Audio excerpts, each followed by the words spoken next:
capítulo 6, verso 13, Paulo diz assim: por isso, vistam toda a armadura de Deus, para que possam resistir no dia mau e permanecer inabaláveis, depois de terem feito tudo. Esse texto aqui nada mais é do que mais uma porção da palavra de Deus que deixa claro para mim e para você que a nossa vida tem muitos momentos maravilhosos, mas também enfrenta dias maus. A palavra de Deus nunca nos enganou sobre a realidade da vida. O próprio Jesus disse que no mundo nós teremos aflições. O próprio Jesus disse isso. Nós também temos a palavra revelando que o mundo jaz no maligno, que ele está sob o domínio, sob o controle, sob o governo do maligno. O Deus desse século não é o Senhor Jesus. E é por isso que, desde que o homem caiu, desde a queda, desde o pecado original, o mundo vive dias maus, dias terríveis, dias pesados, dias como esses que nós vivemos. Às vezes em relações, em questões da nossa vida pessoal e também nações que estão se degladiando, povos que estão se atacando, situações muito complicadas e com certeza isso não é uma novidade para você.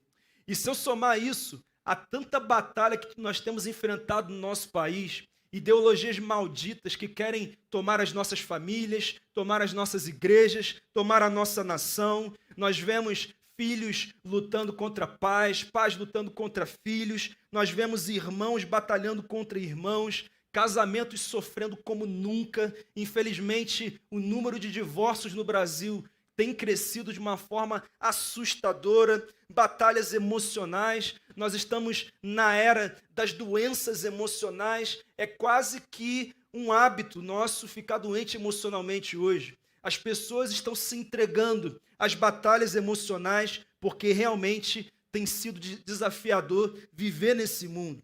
Inclusive, eu sempre costumo falar com a igreja que a nossa postura no dia mau é que determina de fato quem nós somos. Inclusive, Salomão em Provérbios 24:10 diz assim: se você vacila no dia da dificuldade, como será limitada a sua força? Ou seja, é no dia da dificuldade que a minha fé é provada, que o meu equilíbrio é testado, que a minha capacidade de lidar com situações que às vezes não estão debaixo do meu controle é avaliada. E por isso hoje, apesar de eu não ser um profeta do caos, eu sou um profeta da verdade. Eu quero te dizer que, infelizmente, se dias maus não chegaram, uma hora eles chegarão. E já que eles chegarão, e já que nós temos que aprender a lidar com eles, então que tal nós nos prepararmos para enfrentar e prevalecer no dia mau? Tem alguém que deseja isso, em nome de Jesus? Então o tema de hoje é preparados para o dia mau. Por que, pastor, me preparar para o dia mau? Porque o dia bom não precisa de preparo, né? Ele já vem pronto. Por exemplo, eu nunca vi alguém chegar para mim e falar assim: pastor, eu queria que você orasse por mim porque meu chefe disse que vai me promover amanhã e eu não sei como é que eu vou lidar com isso. Eu nunca vi alguém chegar para mim e falar: pastor, olha, eu e minha família vamos para Orlando e eu queria que você orasse porque eu não sei se vou me adaptar ao Mickey. Eu também nunca vi, aliás, você que está aqui há pelo menos uns 5 anos, você lembra que quando eu fiz uma viagem lá ao sertão do Piauí para plantar a primeira igreja, hoje somos 8 lá, mas para plantar a primeira igreja, eu fui num aviãozinho que é assim, irmão. Eu mandei mensagem para a igreja: gente, ora por mim. Difícil, complicado, né? Mas quando eu estava voltando de Israel e o meu voo foi adiado para o dia seguinte, eu tive que ficar um dia inteiro em Dubai com tudo pago, você não me viu pedindo oração, viu? Não viu, né? Sabe por quê? Porque o dia bom já vem pronto. Mas o dia mau, ele é pesado. Por quê? Porque o dia mau é um dia de defesa. É um dia em que eu sou surpreendido por situações que eu não esperava ter que enfrentar naquele momento. E às vezes, isso vem de todo lado. E a Bíblia diz que nós devemos nos preparar para esse dia. Mas por que que o dia mau chega? Por que que essa é uma realidade? Por 3 motivos. porque nós temos 3 inimigos como cristãos. O primeiro inimigo é o mundo, que é esse sistema corrompido que resiste à condução do Senhor Jesus Cristo. O segundo inimigo é a carne, é essa velha natureza caída, que mesmo que nós tenhamos nascido de novo do Espírito, essa natureza continua querendo predominar e em alguns momentos ela consegue prevalecer e nos leva a acabar tomando decisões, a ter atitudes, a pronunciar palavras que prejudicam a nossa vida. Mas tem também um último inimigo, e esse é muito conhecido, que é Satanás, adversário, o opositor. E a Bíblia nos garante que existe uma batalha diária dos filhos de Deus contra o diabo. E é por isso que eu e você precisamos estar preparados, para que nós possamos prevalecer, glorificar o nome do Senhor e seguir em frente na direção daquilo que Ele tem projetado para a nossa vida. Se você puder, abra sua Bíblia no segundo livro de Crônicas, no capítulo de número 31. Eu vou ler o capítulo 31, lerei também uma parte do capítulo 32, e eu queria que você prestasse atenção nesse relato, que fala muito do preparo para dias maus, e o que eu e você precisamos fazer em dias como esses. Você encontrou aí? Amém? Segundo Crônicas 31, verso de número 20. Foi isso que Ezequias fez em todo o reino de Judá. Ele fez o que era bom e certo, e em tudo foi fiel diante do Senhor, do seu Deus. Em tudo que ele empreendeu no serviço do templo de Deus e na obediência à lei e aos mandamentos, ele buscou o seu Deus e trabalhou de todo o coração, e por isso prosperou. Capítulo 32. Depois de tudo o que Ezequias fez com tanta fidelidade, Senaqueribe, rei da Assíria, invadiu Judá e sitiou as cidades fortificadas para conquistá-las. Quando Ezequias viu que Senaqueribe pretendia guerrear contra Jerusalém, consultou os seus oficiais e os comandantes do exército sobre a ideia de mandar fechar a passagem de água das fontes do lado de fora da cidade. E eles concordaram. Assim ajuntaram-se muitos homens e fecharam todas as fontes e o riacho que atravessava a região. Eles diziam: por que deixar que os reis da Assíria venham e encontrem toda essa água? Depois, com grande empenho, reparou todos os trechos quebrados do muro e construiu torres sobre ele. Construiu outro muro do lado de fora do primeiro e reforçou o Milo, da cidade de Davi, e mandou fazer também muitas lanças e muitos escudos. Verso 6. Nomeou sobre o povo oficiais militares e os reuniu na praça, junto à porta da cidade, animando-os com estas palavras: sejam fortes e corajosos. Não tenham medo, nem desanimem por causa do rei da Síria e do seu enorme exército, pois conosco está um poder maior do que o que está com ele. Com ele está somente o poder humano, mas conosco está o Senhor, o nosso Deus, para nos ajudar e para travar as nossas batalhas. E o povo ganhou confiança com o que disse Ezequias, rei de Judá. Senhor, nós precisamos nos preparar para qualquer circunstância. E através desse preparo, saber o que fazer, glorificar o teu nome e ver as tuas promessas cumpridas na nossa vida. Nos ensina, através dessa breve palavra, aquilo que precisamos entender. Eu oro por isso no nome de Jesus. Amém. Você está aí, querido? Você sabe que o Antigo Testamento tem muitos propósitos que se cumprem na nossa vida. E um desses propósitos é o que Paulo diz em 1 Coríntios 10:11, quando ele diz que essas coisas aconteceram a eles como exemplos e foram escritas como advertências para nós sobre quem tem chegado o fim dos tempos. Ou seja, o que Paulo está dizendo é que princípios ensinados no Antigo Testamento nos preparam para situações de hoje. E nós precisamos entender esses princípios. E quando você começa a estudar a história do povo de Israel, você sabe que chegou um momento em que a nação de Israel foi dividida em Reino do Norte e Reino do Sul.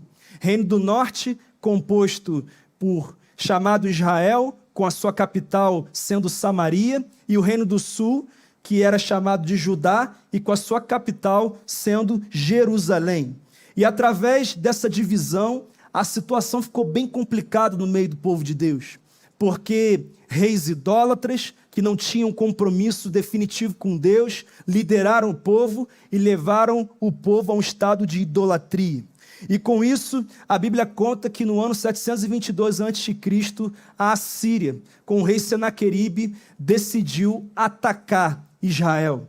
E eles atacaram o Reino do Norte. Na verdade, eles dizimaram o Reino do Norte, eles sequestraram pessoas, eles mataram pessoas, e os assírios eram um povo tão perverso, tão pesado, que eles empalavam pessoas, eles matavam crianças, eles matavam mulheres, e eles gostavam de expor esse terror para que todos ficassem assustados. Não é muito diferente com o que você está vendo acontecer hoje. Você já começa a entender, né, o porquê de tudo isso que está acontecendo. Está tudo conectado, está tudo conectado.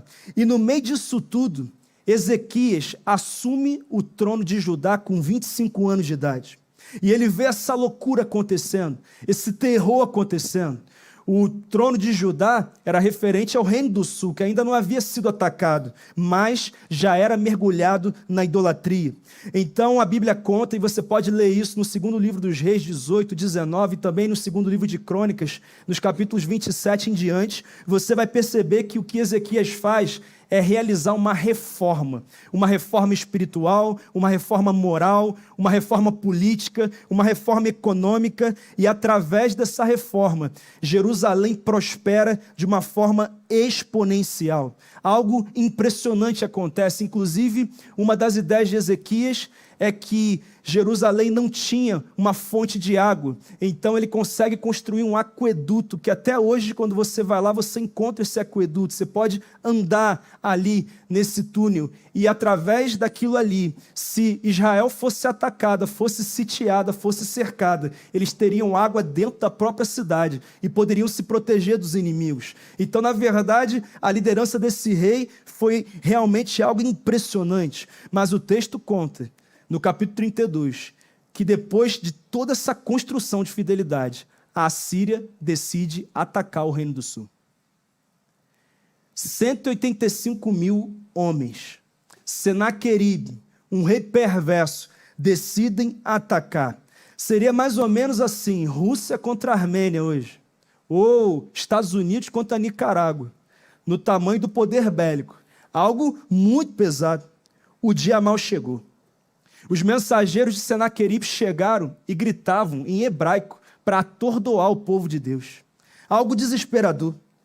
Mas o texto conta que Ezequias teve uma postura impressionante, que fez com que, apesar do dia mal, eles fossem completamente guardados por Deus dos seus inimigos, destruíssem seus inimigos e se tornassem um referencial para que eu e você aprendêssemos a nos preparar para qualquer circunstância da nossa vida.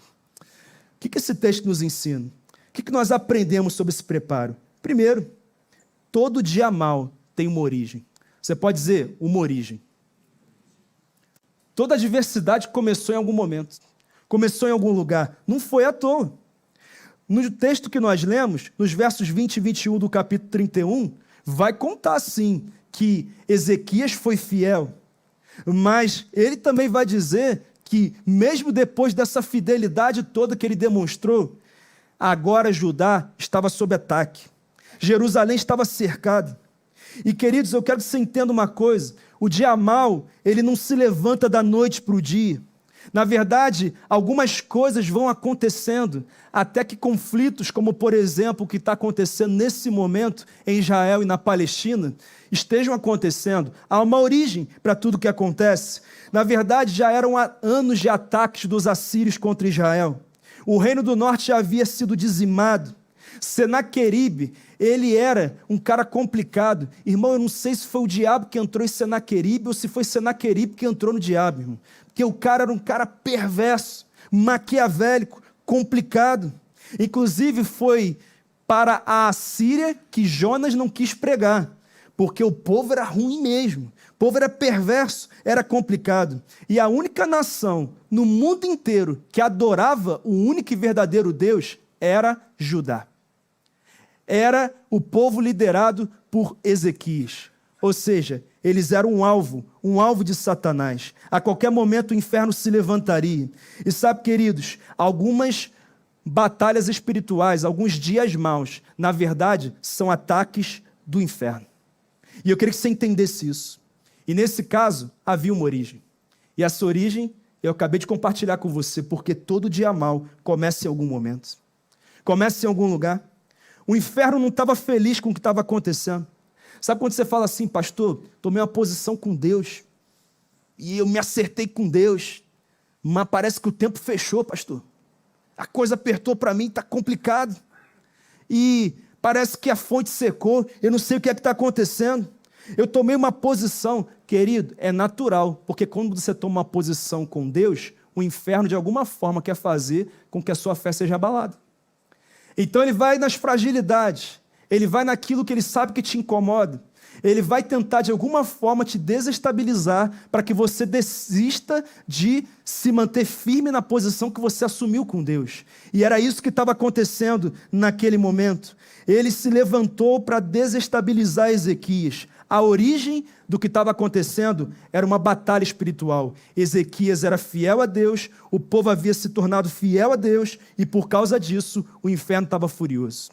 Só para você entender o que Ezequias fez, a primeira coisa que ele fez foi dizer, nossos pais foram infiéis. Eles se voltaram contra o nosso Deus. Então Ezequias decidiu destruir altares idólatras. Ezequias reformou o templo de Deus que estava fechado e ele restabeleceu o culto a Deus, a leitura da Torá. Você sabia que a Páscoa nem era mais celebrada? Você sabe que a Páscoa é uma celebração que simboliza a libertação do povo de Israel depois de 437 anos de escravidão no Egito. É a Páscoa. Só que o povo não celebrava mais a Páscoa, mas quando Ezequias faz essa reforma, o povo, pela primeira vez, retoma a celebração da Páscoa. Ele estava abalando o inferno, irmão. O que ele estava fazendo era pesado. Então, o inferno se levantou. Mas deixa eu falar uma coisa. Também tem dia mal que não tem a ver com o ataque do inferno. Tem a ver com atitudes erradas que nós tomamos em algum momento. Por exemplo, lá no capítulo 4 de Tiago, ele vai dizer, de onde vêm as guerras e contendas que há entre vocês? Não vem das paixões que guerreiam dentro de vocês? Vocês cobiçam coisas e não as têm, matam e invejam, mas não conseguem obter o que desejam. Vocês vivem a lutar e a fazer guerras. O que Tiago está dizendo é que a maioria dos conflitos que nós enfrentamos são provocados por nós mesmos. E isso aqui é interessante, porque geralmente a gente diz que o conflito é culpa de quem? Do outro. Foi o que ele fez, ou foi o que ele não fez. Foi o que ele falou, ou foi o que ele não falou. É porque o meu cônjuge é desse jeito, é porque o meu filho é daquele jeito, é porque o Brasil está desse jeito, é porque o meu chefe é desse jeito. Ou seja, o tempo inteiro nós terceirizamos uma responsabilidade que muitas vezes é nossa. Decisões erradas. Querido, você sabe que o conflito entre judeus e árabes começou há milhares de anos atrás, quando Abraão e Sara não quiseram esperar o cumprimento da promessa de Deus. Ele se deita com uma concubina e ali nasce Ismael. E dali nasce o povo ismaelita, que é o povo árabe. Ou seja, tudo tem origem aonde? Em atitudes erradas nossas. E essa guerra não é encerrada, só vai ser encerrada quando o príncipe da paz tomar os corações, e nós oramos para que isso aconteça naquele lugar. E isso precisa acontecer. Pastor, por que é tão importante eu saber da origem? Porque quando você sabe a origem do que está acontecendo na sua vida, você sabe quais são as armas que você tem que usar. Você sabe o que depende de você e o que depende de Deus. Você sabe o que você deve fazer e o que você deve confiar que Deus irá fazer. Todo dia mal tem uma origem. Tem gente chamando de erro seu, o que na verdade é um ataque do inferno. E tem gente chamando de ataque do inferno, o que na verdade é uma postura errada que você precisa mudar. Se você está me entendendo, você diz, eu estou, pastor.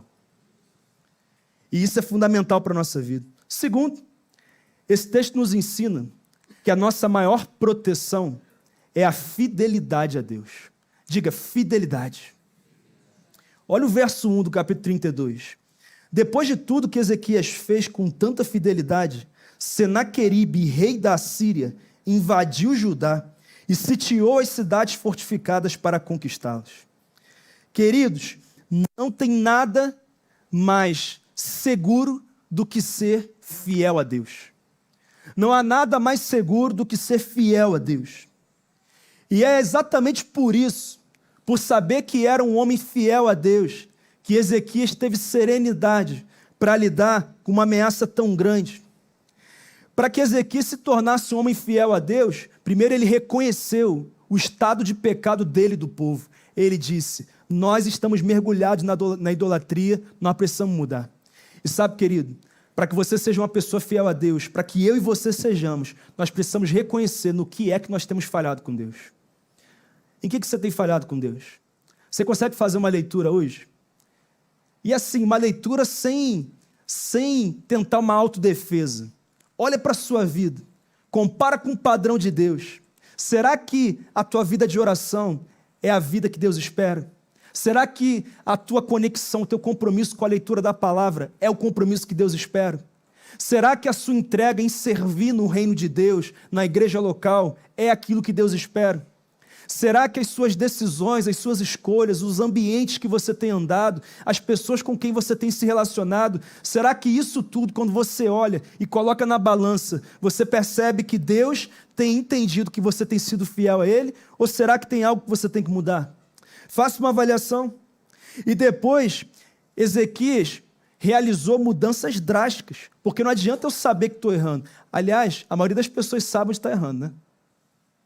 Mas saber onde está errando e decidir fazer certo são coisas diferentes. A gente tem que decidir mudar. O que Ezequias fez foi destruir os altares idólatras.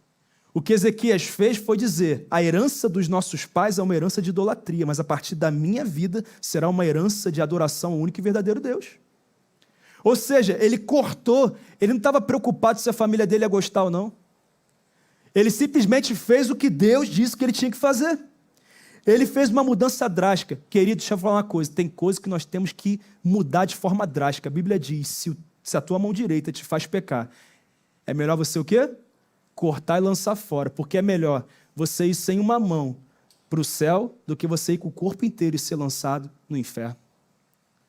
A Bíblia, às vezes, ela não vai nas entrelinhas não, né? Ela vai na raiz, né? Vai direto ali. Ou seja, mudanças drásticas. Inclusive, no capítulo 18 do segundo livro de Reis, diz que Ezequias confiava no Senhor, o Deus de Israel. Nunca houve ninguém como ele entre todos os reis de Judá, nem antes nem depois dele. Olha o tamanho da moral de Ezequias com Deus, irmão. Mas depois que Deus fala isso tudo, o texto conta que Senaqueribe, 185 mil soldados, cercam Jerusalém e diz: nós vamos acabar com vocês. Aí você fala assim: Deus tem uma forma estranha assim, né, de agradecer pela fidelidade, né? Meio estranho isso, né? Complicado. Simplesmente decidiram. É isso mesmo. Por quê, pastor? Porque a fidelidade a Deus não nos isenta de passar por dificuldades, mas nos prepara para elas. E nós temos que entender isso. Qualquer um cederia à pressão, faria um acordo com Senaqueribe, para que não precisasse enfrentar uma batalha. Mas Ezequias, além de não fazer nenhuma negociação, e além de também não questionar a Deus por não cuidar deles na visão do que estava acontecendo, sabe o que ele disse? Ele disse: já que eu tenho sido fiel, então estou preparado para enfrentar esse desafio. Ezequias tem uma postura de fidelidade. Sabe por quê? Porque quem teme a Deus não tem mais nada a temer. Você pode dizer isso? Quem teme a Deus não tem mais nada a temer. Sabe por que às vezes pessoas temem coisas que podem acontecer? Porque o temor do Senhor está desalinhado. Está faltando alguma coisa. Eu sei que eu estou falhando de alguma forma. Quem teme a Deus não tem mais nada a temer. Nós somos guardados por Deus. Pastor, como é que eu posso dizer que eu sou guardado por Deus se 185 mil assírios estão cercando a cidade? É isso mesmo, porque até quando as coisas não estão como nós desejamos, elas cooperam para o nosso bem. A palavra garante isso. Às vezes a gente não entende, né? Ou quase sempre a gente não entende. Mas chega um momento que a gente entende que as leves e momentâneas tribulações desse tempo não se comparam com o peso da glória que nós há de ser revelado. E nós entendemos e nós voltamos a nossa visão para a eternidade. Se você tem sido fiel a Deus, querido, fica tranquilo, porque quando a aflição vier, ou é para que Deus te livre, ou é para que Deus te ensine. Tem alguém me entendendo? E como nós precisamos aprender. É interessante que Ezequias não vacilou, irmão. Sabe por quê? Porque o guarda de Israel não dorme. Pastor, o guarda de Israel não dorme? Como é que já mataram mais de 200 lá? Como é que aconteceu isso aí? É simples. O guarda de Israel não dorme, mas o povo que era para ser o povo de Deus está dormindo. Infelizmente, aquela terra, ela é santa por aquilo que já viveu e por aquilo que viverá. Mas, infelizmente, o Senhor Jesus não tem sido adorado naquele lugar. Então, nós não podemos dizer simplesmente que Deus não está protegendo, não está guardando. Há uma escolha de não viver a bênção do Senhor como ela deve ser. Mas mesmo que estivesse, dias maus poderiam acontecer. Situações complicadas poderiam acontecer. Inclusive, quando nós somos fiéis, nós estamos preparados para qualquer coisa. Lá em Israel tem uma tecnologia de defesa impressionante, que é o domo de ferro. Grande parte dela é israelense e uma parte é norte-americana. E eles conseguem se defender de foguetes, de mísseis, só que alguns ataques não conseguem, né? O último ataque que teve lá, em 50 dias eles lançaram 4.000 foguetes, mísseis. Mas nesse ataque, em 2 horas, eles lançaram mais de 2.000. Então chegou uma hora que o sistema não suportou. Porque às vezes, irmão, nós podemos ter o melhor sistema da história. Nós podemos ter a melhor empresa da história. As melhores influências, as melhores conexões da história. Se nós não formos fiéis a Deus, nós não estamos protegidos contra os ataques do diabo. Porque a maior proteção que existe é uma vida de fidelidade a Deus. Quando eu sou fiel a Deus, eu estou guardado por Ele. E é isso que eu aprendo nesse texto. Terceiro, esse texto nos ensina algo importante. Valorize o poder da unidade. Diga, unidade. Quando Ezequias viu que Senaqueribe pretendia guerrear contra Jerusalém, versos 2 e 3 que eu estou lendo, consultou os seus oficiais e os comandantes do exército sobre a ideia de mandar fechar a passagem de água das fontes do lado de fora da cidade, e eles concordaram. Queridos, Ezequias já era um rei muito bem sucedido, muito bem sucedido. Ele já tinha muita moral, ele já era conhecido, ele era um cara que tinha tomado decisões muito boas e que fizeram com que Judá prosperasse de uma forma excepcional, impressionante. Só que chegou diante de uma situação como essa, ao invés dele confiar na experiência dele, na habilidade dele para tomar decisões, sabe o que ele fez? Ele buscou conselho. Ele chamou os oficiais, os comandantes do exército e perguntou: aqui, eu tenho uma estratégia. A estratégia é mandar tapar, fechar os tanques de água fora da cidade, para que o inimigo não tenha água para se hidratar e assim fique enfraquecido. O que vocês acham? O texto diz que eles concordaram. O que Ezequias fez foi dizer assim: aqui, esse problema não é só meu não, esse problema é de todo mundo. Então nós vamos achar a solução. Pastor, por que isso é importante? Porque muitas vezes, quando nós passamos por situações complicadas como essa, por algum motivo, nós nos isolamos para tentar resolver. Às vezes é o medo de expor o que a gente está passando. Porque quando Ezequias conversa com seus oficiais e comandantes, na verdade, ele estava se expondo, porque eles poderiam dizer: Ezequias, acho que você não é tão fiel a Deus que nem você pensa que é não, né? Porque olha o que está acontecendo contigo. Será que tem algum Acã aqui no meio e você não viu? Ô Ezequias, você não está preparado não? E às vezes tem situação que a gente está tomando decisão errada porque nós não estamos participando, outras pessoas que também são influenciadas pelo que está acontecendo, da decisão final do que a gente vai fazer. Ezequias entendeu o poder da unidade. Ele entendeu também o poder da humildade. Ele estava disposto a se expor. Sabe, querido, quando você tiver decisões difíceis a tomar, busque conselho. A Bíblia diz que na multidão de conselhos há sabedoria. Sabedoria. Não fique preocupado. Permita que pessoas que são influenciadas pelo que está acontecendo, ou pelo que pode acontecer, também participem do processo. É claro que Ezequias não fez uma reunião com todo o povo, porque muita opinião também é complicado, né? Mas ele chama as principais lideranças. E quando ele falasse para o povo o que deveriam fazer, os líderes do povo falariam junto com ele. Sabe qual é o nome disso? Unidade. Unidade. É o poder da unidade. A unidade é uma força arrasadora. Você sabe em Gênesis 11 que quando estão construindo a Torre de Babel, com uma motivação ruim, que era que os nomes deles fossem famosos, Deus fala, se ninguém interferir, eles vão conseguir, ninguém vai conseguir pará-los. Então Deus manda uma confusão de línguas, porque quando a gente não fala a mesma língua, nós não temos unidade, e se não temos unidade, nós não conseguimos alcançar o que precisamos alcançar. É por isso que muito casamento está sofrendo, porque falta unidade. Cada um está na sua carreira solo dentro de casa. É o meu sonho, é o meu projeto, é a minha vontade. É por isso que, infelizmente, é comum no Brasil surgir muitas novas igrejas de divisões. Era comum, né? Porque em nome de Jesus não vai ser mais, né? Em nome de Jesus. Por quê? Porque tem que ser do meu jeito. Tem que ser como eu quero. As pessoas não querem caminhar numa visão de unidade. Mas o próprio Jesus, em João 17, ele diz que a única forma do mundo crer que ele foi enviado é se nós formos um. Assim como ele é com o Pai.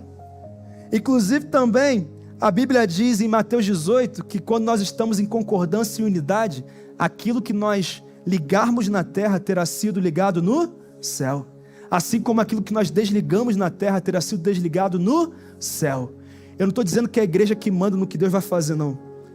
Porque nós ligamos no presente, mas o terá sido ligado está no passado. Ou seja, nós só autorizamos na terra o que Deus já autorizou no céu. Quem está entendendo, gente? E ele está dizendo que quando a gente está junto, sabe o que acontece? Pedirão o que quiserem e lhes será concedido. É por isso que você não está num momento religioso apenas, não, irmão. Você está num ambiente onde Deus manifesta o seu poder, aonde Deus pode mudar qualquer situação, aonde Deus pode interferir, mas para isso é necessário unidade. Você está do lado do seu cônjuge, você vira para ele e fala aqui, nós somos um, tá? Pode dar até um beijinho se quiser aí, né? Aí, ó. Nós somos um. De repente o beijo foi meio atravessado agora, porque não foi tão legal o dia, né? Mas já começou a regar, varão. Já começou a regar. O dia pode terminar diferente, né? Oh, aleluia. É unidade. É unidade. Mas eu aprendo nesse texto também que nós precisamos fechar todas as brechas. Diga, todas as brechas. Olha os versos 4 e 5. Assim, ajuntaram-se muitos homens e fecharam todas as fontes e o riacho que atravessava a região. Eles diziam, por que deixar que os reis da Síria venham e encontrem toda essa água? Depois, com grande empenho, reparou todos os trechos quebrados do muro e construiu torres sobre ele. Construiu outro muro do lado de fora do primeiro e reforçou o milo da cidade de Davi. E mandou fazer também muitas lanças e muitos escudos. É interessante que, às vezes, o povo de Deus, ele é tão espiritual que ele deixa de viver a realidade. Porque tem gente que acha que vai vencer tudo só na força da oração. E nós cremos no poder da oração, mas o próprio Jesus, quando está no Getsemane, ele diz, orem e vigiem. Ou seja, tem coisa que é oração e tem coisa que é ação. Eu tenho que fazer. E ao invés de Ezequias dizer, gente, nós vamos só orar aqui e Deus vai fazer. Ezequias, ele foi procurar se havia alguma brecha para que a Síria prevalecesse contra eles. O texto conta que primeiro ele manda fechar as fontes de água do lado de fora, para que os inimigos não tivessem água. Já que ele tinha criado um aqueduto dentro de Jerusalém, Jerusalém ia ter água de sobra. Irmão, quando você se prepara para os desafios, quando eles surgem, você consegue enfrentá-los. Você tem recurso para enfrentar. E aí, a segunda coisa que ele faz é que ele manda reparar as brechas nos muros de Jerusalém. E a terceira coisa que ele faz é que ele multiplica o armamento do povo. Armas, escudos. Ele multiplica, ele se prepara. Ele diz assim: se a gente tiver que lutar, nós vamos usar todos os recursos que nós temos. Sabe aquela máxima que diz assim: ore como se tudo dependesse de Deus e haja como se tudo dependesse de você? Você já ouviu isso? Então tem a ver com isso. Sabe quando que Deus faz o extraordinário? Quando eu já cuidei do ordinário. O problema é que às vezes nós queremos o extraordinário, mas nem cuidamos do ordinário. Eu lembro que uma viúva de um profeta estava passando um problema financeiro sério.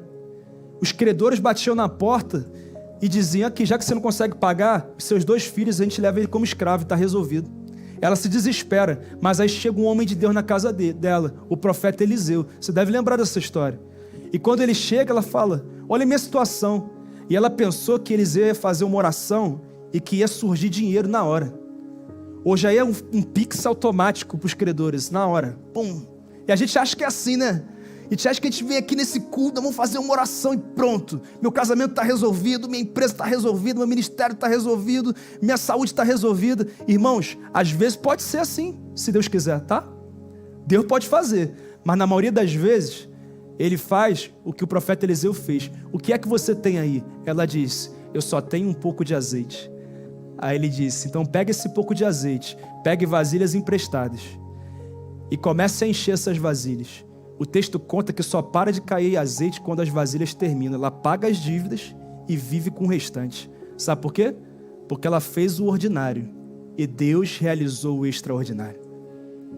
Você tem feito o ordinário? Você tem feito aquilo que te compete fazer?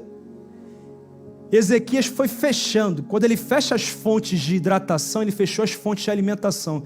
Querido, você tem que fechar as fontes de alimentação para o inimigo. O que o inimigo está tendo como alimento no teu casamento? Será que é a vida sexual que não está legal até hoje? E vocês não resolveram isso ainda? Será que vocês não se comunicam? Será que não tem acordo financeiro? Será que a brecha está aberta? O que é que você tem que parar de alimentar no teu ministério, na tua carreira, na tua vida como um todo? Pense nisso. Repare as brechas. Os muros estavam de pé, mas haviam brechas. E se arme, se prepare, para que você esteja preparado para ver o extraordinário acontecer. O povo de Deus não pode ser um povo ignorante. Nós precisamos ser um povo inteligente, um povo sábio. Nós sabemos que Deus age, mas a ação de Deus responde às nossas ações. Tem coisa que você tem que fazer, que talvez você não esteja fazendo. E tem coisa que você tem que parar de fazer, que talvez você esteja fazendo. E quando você fizer a sua parte, eu te garanto, Deus fará dele, amém? Eu creio nisso. Mas em penúltimo lugar, eu aprendo nesse texto que precisamos confiar mais no poder de Deus do que nas ameaças do diabo. Nos versos 6 a 8, o texto diz que ele nomeou sobre o povo oficiais militares e os reuniu na praça, junto à porta da cidade, animando-os com estas palavras: sejam fortes e corajosos, não tenham medo nem desanimem por causa do rei da Síria e do seu enorme exército, pois conosco está um poder maior do que o que está com ele. Com ele está somente o poder humano, mas conosco está o Senhor, o nosso Deus, para nos ajudar e para travar as nossas batalhas. Querido, pelo menos 9 cidades do Reino do Norte haviam sido destruídas. A capital, Samaria, havia sido destruída. E agora, Senaqueribe e Assíria estão ali. E o texto conta, você pode ler no restante aí, que alguns mensageiros, eles nem tinham como idioma o hebraico, mas decidiram falar em hebraico para o povo entender. E eles ameaçavam, eles diziam: se os deuses das outras nações não conseguiram resolver, vocês acham que o Deus de vocês vai resolver? Esse Ezequias está doido, está enganando vocês. E eles falavam muita coisa. Então Ezequias faz uma reunião na praça. Ele diz: olha aqui, eu quero que vocês entendam uma coisa. O nosso Deus é conosco. E se o nosso Deus é conosco, quem tem que temer são os assírios. Deixa eu te fazer uma pergunta. Você crê no poder de Deus? Você crê, você fala amém. Você crê de verdade? Você crê nisso mesmo? É uma pergunta que eu faço a você. Porque, queridos, sabe por que às vezes é até mais fácil crer no poder de Deus? Porque é óbvio que Deus estava com eles contra a Síria, eles eram fiéis. A Assíria era um povo inimigo, um império maligno. Também é óbvio que Deus é maior do que qualquer outro. A Bíblia diz que maior é o que está em nós do que aquele que está no mundo. A Bíblia diz também que Jesus foi elevado à mais alta posição, acima de todo poder, domínio, governo, autoridade, todo nome que se possa mencionar no céu, na terra e debaixo da terra. Essa autoridade foi delegada ao povo de Deus. O reino do norte também não foi destruído porque Deus não era poderoso. Foi destruído porque o povo não era fiel. É por isso, queridos, que nós temos que entender que quando nós somos fiéis, nós estamos realmente guardados pelo Senhor. Mas tem um quarto motivo. Havia uma promessa de que jamais faltaria descendentes de Davi no trono. E Ezequias era o quê? Um descendente de Davi. Ele pensou, só sobrou eu. Se eu morrer, a promessa não se cumpre, né? Então, alguma coisa Deus vai fazer aí. Alguma coisa Deus vai fazer. Inclusive, Ezequias faz parte da genealogia de Jesus também. Tá? E isso também tem uma representatividade, mas não vamos falar disso hoje não. E isso tem tanto impacto, porque quando você já tem uma promessa de Deus, não importa o que o inimigo fala, você sabe que você tem uma promessa. Sabe quando em Atos 12 Pedro é preso por Herodes, e ele está no corredor da morte, Tiago já tinha sido degolado, e iam matar Pedro, e Pedro dorme na cadeia, na véspera da morte dele? Você dormiria na cadeia, na véspera da morte? Pedro dormiu. Por quê? Por vários motivos, mas tinha um motivo que eu lembro. Havia uma promessa de que Pedro morreria velho, e ele ainda era jovem. E ele disse assim: Herodes pode dizer que vai me matar, mas o meu Deus diz que eu vou morrer velho. E a promessa de Deus vai se cumprir. Eu creio mais nas promessas de Deus do que nas ofensas e ameaças do diabo. Você tem feito isso também? Você crê que se Deus é por nós, não há quem seja contra nós? Você crê que não há mais condenação para aqueles que estão em Cristo Jesus? Você crê que se Deus não poupou o seu próprio Filho, quanto mais não dará juntamente com Ele de graça todas as coisas? Você crê nisso? Porque se você crê, seja qual for o dia que você estiver enfrentando, você irá prevalecer. Mas aí eu queria que você lesse comigo o final. Os versos 20 a 22, que dizem assim: Por tudo isso, o rei Ezequias e o profeta Isaías, filho de Amós, fizeram o quê? Em oração aos céus. Deixa eu te falar uma coisa importante aqui. Às vezes nós oramos sem ter feito a nossa parte. Agora Ezequias, ele orou com autoridade, irmão, porque ele disse assim: Deus, aqui, eu olhei tudo, não tem mais nada, já fiz tudo. Nós precisamos do Senhor agora, porque até tudo que eu fiz não é suficiente. São 185 mil soldados, nós precisamos da tua ajuda. E olha o verso 21. E o Senhor enviou um que matou todos os homens de combate e todos os líderes e oficiais no acampamento do rei assírio, de forma que este se retirou envergonhado para a sua terra. O corajoso, o cheio de si, que ameaçava Judá, ele sai, não vou usar a expressão porque não é legal para o púlpito, né? E eu também não uso na minha vida também, né? Então não vou usar o que eu não uso na vida. Mas ele sai quietinho, caladinho, de mansinho, envergonhado. E pior, quando ele chega no templo do Deus dele, ele sofre um golpe de estado. Os filhos de Ezequias matam ele. Olha o fim de alguém que ameaça e destrói o povo de Deus. É isso que acontece. É isso que acontece. Pastor, o que você quer dizer com isso? Que você precisa aprender a descansar na certeza do cuidado de Deus. De tudo que eu falei aqui, eu queria que você saísse daqui descansando na certeza do cuidado de Deus. Eu queria que você acreditasse, de uma vez por todas, que o Deus de Ezequias pode ser o teu Deus. E talvez já seja. E eu não sei se são 185 mil assírios que estão ao seu redor.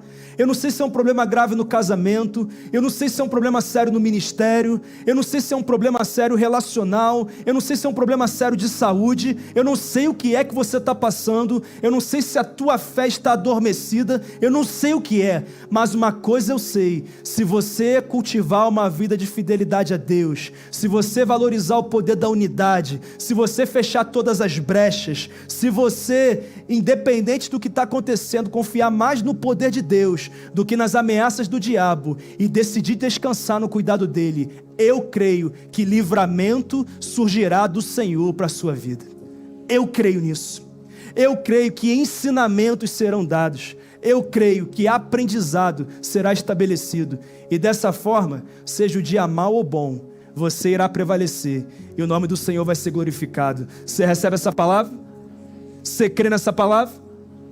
A minha oração é para que realmente você saia daqui com essa certeza. Eu fico imaginando, irmãos, Isaías e Ezequias orando ao Senhor.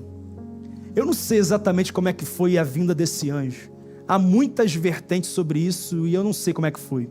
O que eu sei é que de uma hora para outra, 185 mil assírios foram assassinados, mortos.